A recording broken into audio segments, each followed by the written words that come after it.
Come on.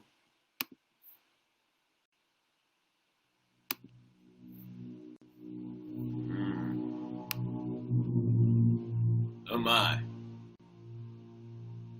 It's getting spooky.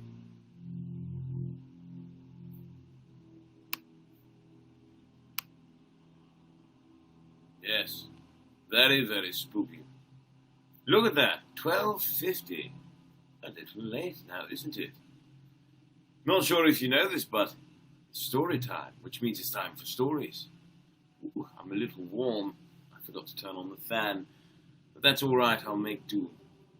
I'll be all right. Sure of it.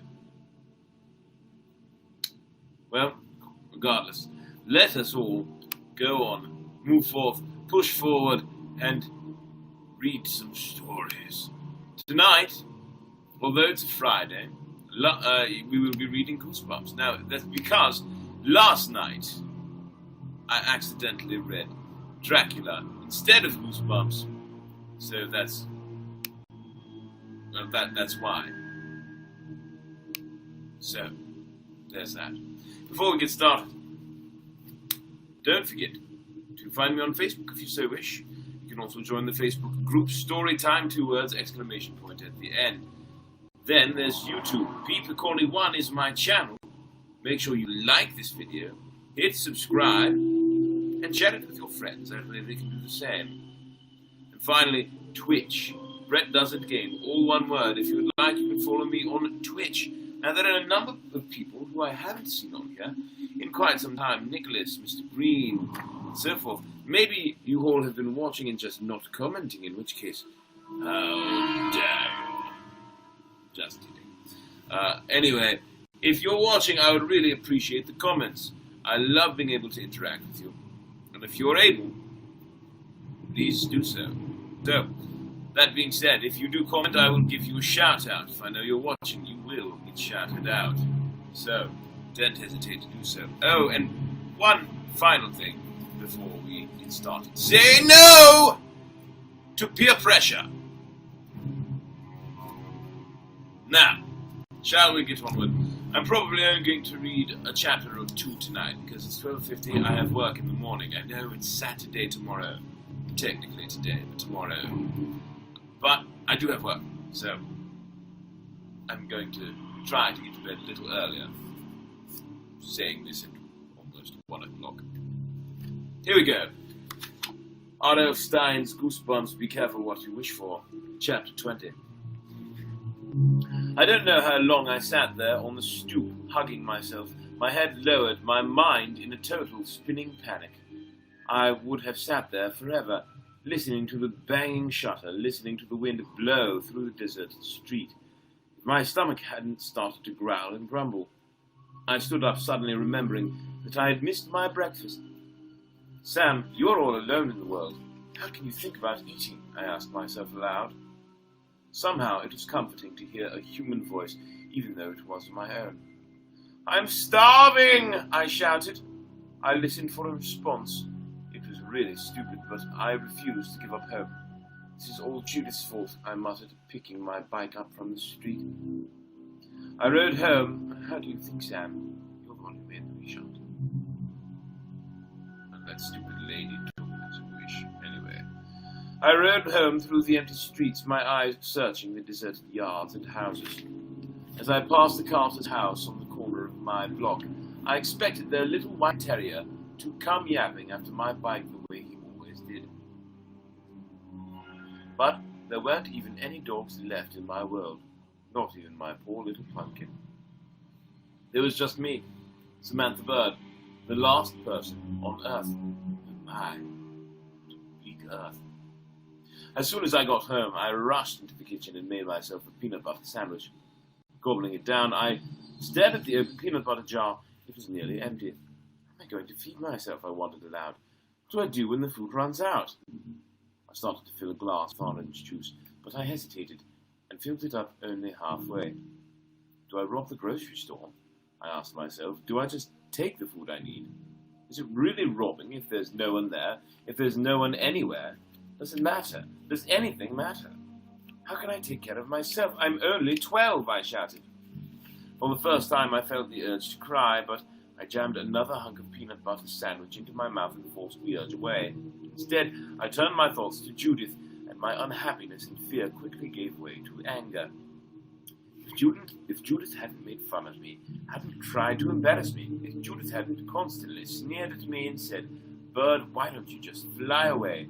and all the other horrible things she'd said to me, then I never would have made any wishes about her, and I wouldn't be all alone now. I hated Judith, I screamed. I jammed the last section of sandwich into my mouth, but I didn't chew. I froze and listened. I heard something.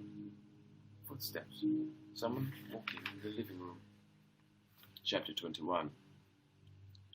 I swallowed the sandwich section whole and went tearing into the living room. Mom? Dad? Were they back? Were they really back? No.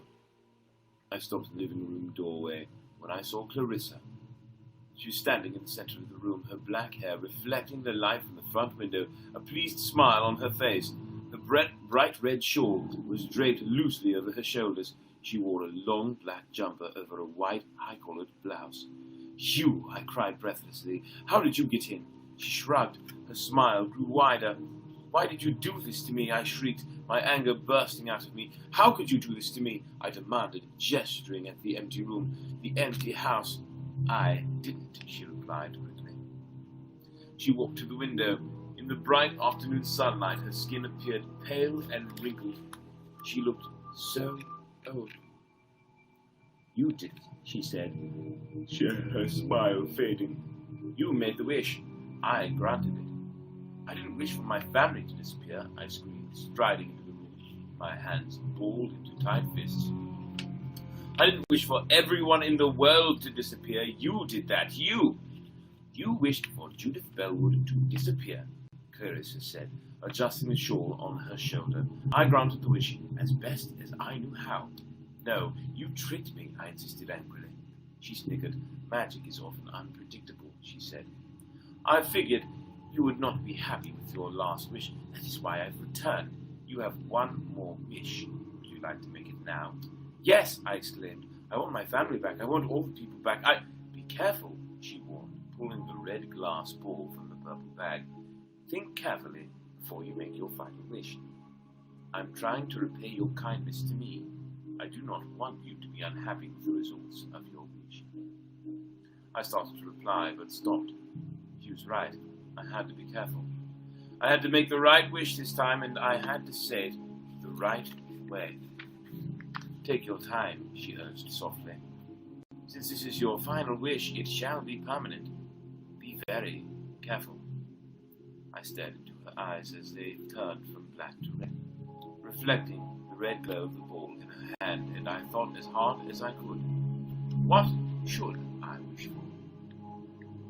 That seems like a pretty good cliffhanger, don't you think? Well, maybe. Yes, I do think that's a good cliffhanger, because, there are 4 more chapters, and that means I can give you 2 a night, and have Goosebumps for 2 more nights next week before moving on to another Goosebumps. So, with that, say no to peer pressure. Hope you enjoyed the story, everyone. Much love and appreciation.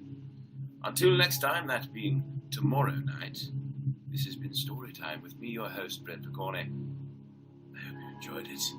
I hope you continue to enjoy it and that you continue to share it with your friends. Did not mean to do that. I meant to do this. Because it's kind of cool. I love this thing. Anyway, don't forget, you can find me on Facebook if you like, Brett Picorni. Definitely find the group page, Storytime, 2 words, exclamation point at the end. Also find me on YouTube, that's B Picorni 1. Like this video, subscribe, check out the other videos if you like. That would be great. It truly would. And share it with your friends, please.